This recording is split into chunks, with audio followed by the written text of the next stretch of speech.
Good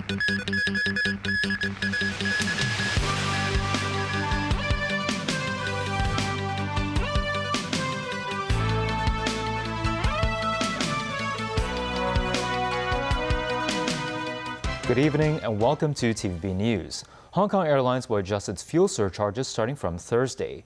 Long-haul flight passengers will need to pay an extra $150 fuel price for a single trip. Most Night reports. Amid the tensions in the Middle East, oil prices surged to $120 a barrel on Monday, the first time in almost 4 years. Hong Kong Airlines on Tuesday announced that the company will adjust its fuel surcharges from Thursday onward, the second time in less than 2 weeks. Passengers traveling to Europe, North America, Southwest Pacific, Middle East, Africa, and South Asian subcontinent were required to pay a fuel surcharge of $739, costing them an extra $150 every trip. The fuel price for flights to Japan and South Korea will be adjusted to $212, a 30% increase. Meanwhile, the fuel price for mainland flights will cost an extra $5 and $20 higher for travelers heading to Taiwan. An economist said that the crude oil prices could remain high for the upcoming weeks because many oil wells would require a long period of time to resume its production once they have been suspended. Most Night, TVB News. Some representatives of the minibus sector said the minibuses may have to increase fares owing to the rising oil prices. Despite international oil prices having dipped slightly today, some scholars noted local prices may not be able to instantly follow the global trend. The fluctuating price of oil has now extended its impact to the city's minibuses. The chairman of a Minibus Owners Association said the cost for diesel saw a jump from $25 to $30. He stressed that many of his colleagues are starting to feel the economic pressure, with each driver losing $20 to $30 per day on average. He noted red minibuses in the city may increase their fares if oil prices rise by $1 in April. In Hong Kong, prices for each liter of unleaded gasoline imported from abroad jumped from $18 prior to the war to $24 as of Monday. Speaking about a possible return of oil prices to pre-war levels, CUHK academic Terence Chong said the city might not be able to catch up with international trends quickly, adding that any change in prices will depend on the move by the oil companies. Oil prices remain volatile globally amid the conflict in the Middle East. With petrol costs rising, U.S. President Donald Trump reassured the American public that they will go down if Washington's military operation in the Middle East is successful. The group of 7 major industrialized powers have decided against using strategic reserves for now to counter the impact on oil prices from the Iran war. Daniel Rao has details. Brent crude, the international standard, spiked to nearly $120 on Monday before falling back, but was still at around $90 a barrel on Tuesday. That's nearly 24% higher than when the Middle East war started on February 28th. In the US, the national average petrol price was $3.48 a gallon on Monday, up from $2.90 a month ago before the war.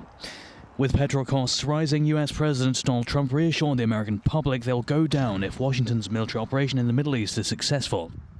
We're putting an end to all of this threat once and for all, and the result will be lower oil prices, oil and gas prices for American families. We've done that. We've done it. We brought it very low. This was just an excursion into something that had to be done. We're getting very close to finishing that, too. The oil price surge is already worrying motorists in France, where drivers say rising fuel prices could further strain household budgets already hit by inflation. On Monday, diesel was selling for around €1.99 per litre, while SP95E10 petrol was listed at €1.86 per litre at stations in Paris. Still, the group of 7 major industrialized powers have decided against using strategic reserves for now to counter the impact on oil prices from the Iran war.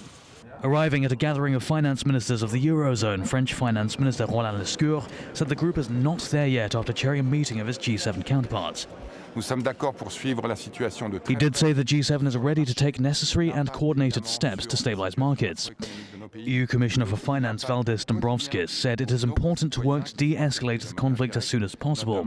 The sooner it happens, the more contained the impact on the global economy will be. In the Chinese mainland, motorists queued outside petrol stations in Shanghai and several other major cities. Elsewhere in Asia, drivers in the Philippines also rushed to get petrol in view of the expected large pump price hike starting Tuesday. Prices are expected to rise by 17 to 24 pesos or 30 to 40 cents per litre. Philippine President Ferdinand Marcos Jr. said last week he plans to discuss whether he could exercise emergency authority to reduce excise taxes on petroleum products if prices reach or exceed $80 per barrel. General TV News.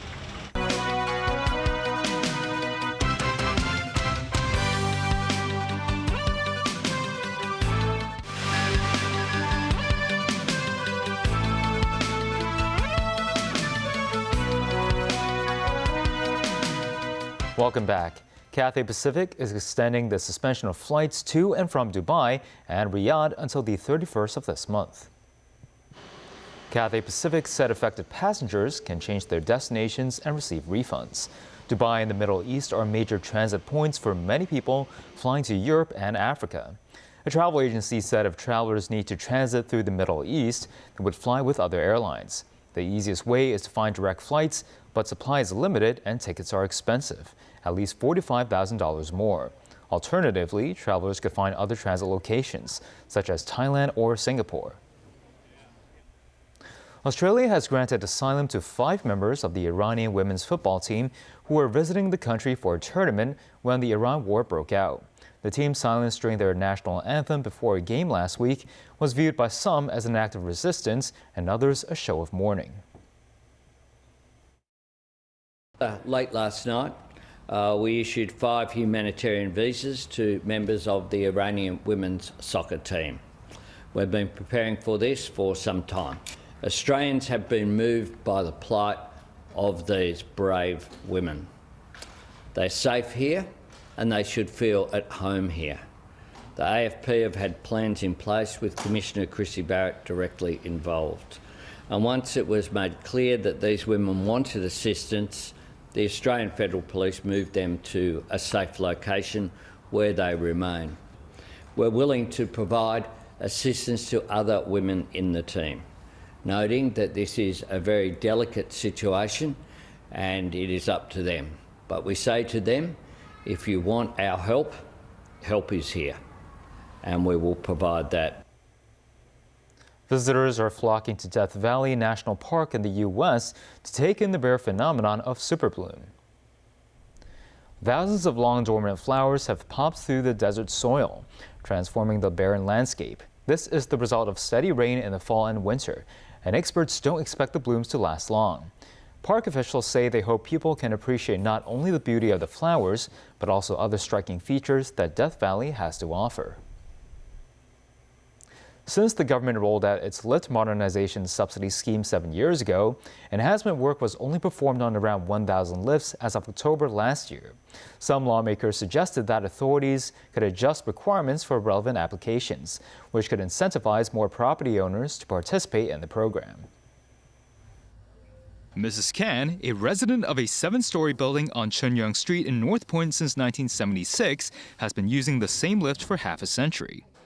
Some local residents have raised concerns about the lift's outdated design and state of deterioration.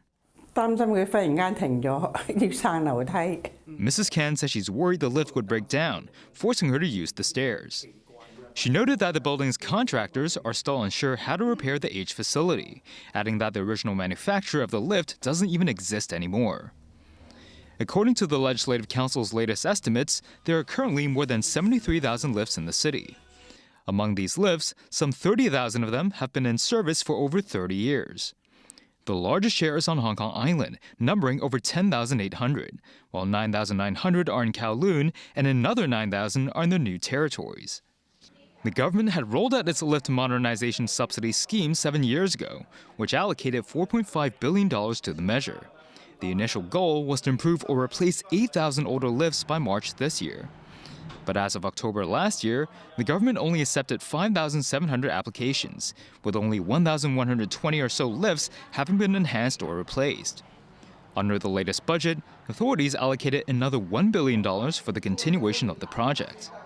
The measure requires owners' corporations or collective property owners to submit an application, which could grant a maximum of $500,000 in subsidies. But some lawmakers believe some adjustments should be made regarding application requirements.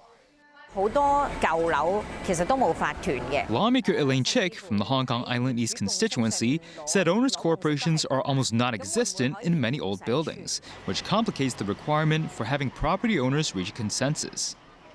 She added that authorities can consider raising the subsidy limit to around $600,000, given that it takes around $1 million for each lift to be replaced or repaired.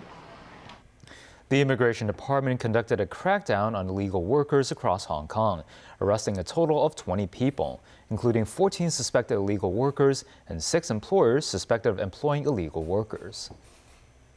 The operation seized a large quantity of massage guns, nail polish, and manicure supplies. Over the past 3 days, the Immigration Department conducted raids on 19 locations, including restaurants, retail stores, nursing homes, and hotels, arresting 14 people suspected of being illegal workers or overstaying their visas. They're aged between 28 and 50, mainly of Indonesian and Filipino nationalities. Among them, 11 are current domestic helpers. 1 is a former domestic helper who overstayed her visa. In an event about artificial intelligence, Financial Secretary Paul Chan said Beijing's 15th National 5-Year Plan highlighted the development of AI in the mainland and Hong Kong. In the 15th National 5-Year Plan, it stresses that AI should be used to empower economic and social development, enhance governance capabilities, promoting deep transformations in modes of production, and enabling revolutionary leaps in productivity. This is about embedding AI across different sectors of the community and the real economy, and using it as a catalyst for long-term, sustainable, high-quality development. We are the convergence point for mainland and international data, and we attract talents from around the world.